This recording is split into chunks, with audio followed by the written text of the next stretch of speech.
বিসমিল্লাহির রহমানির রহিম। তো খাবারটা অনেক মজা হয়েছে। তো যাই হোক, খাবারটা কিভাবে তৈরি করলাম এটা আপনাদের সাথে শেয়ার করব। তো আমার না মাঝে মধ্যে হয় কি যে এই যে নয়েজ যেটা বলে মানে এই সাউন্ড কমায়া বা এই আশেপাশের শব্দগুলো যাতে না আসে। তো আমি নতুন না, যদিও ভিডিও কন্টেন্ট বানাই অনেক দিন হয়েছে। তো সবাই দোয়া করবেন যাতে একটু ভালো সুন্দর মতো বানাতে পারি। তো মাঝে মধ্যে মনে হচ্ছে যে এই যে একটু শব্দ হয় ঝিরঝির ঝিরঝির করে তরকারিতে, এটা ভালো লাগে শুনতে। অনেক পানির মতো তেলতেলা শব্দ, সেগুলো মনে হয় যে না বোবার মতো করে রান্না করছি। তো যাই হোক, আজকে গরু মাংস রান্না করলাম। তো রান্নাটা যে এত টেস্টে এত মজা হয়েছে।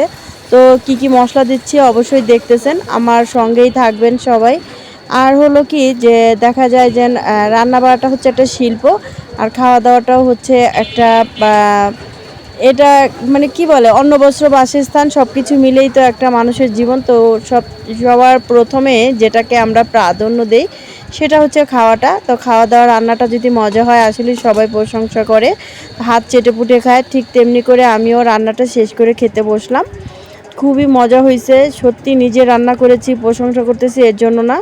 তো এত মজার একটা খাবার খেলাম। তো দোয়া করবেন, আমার সঙ্গেই থাকবেন। আসসালামু আলাইকুম।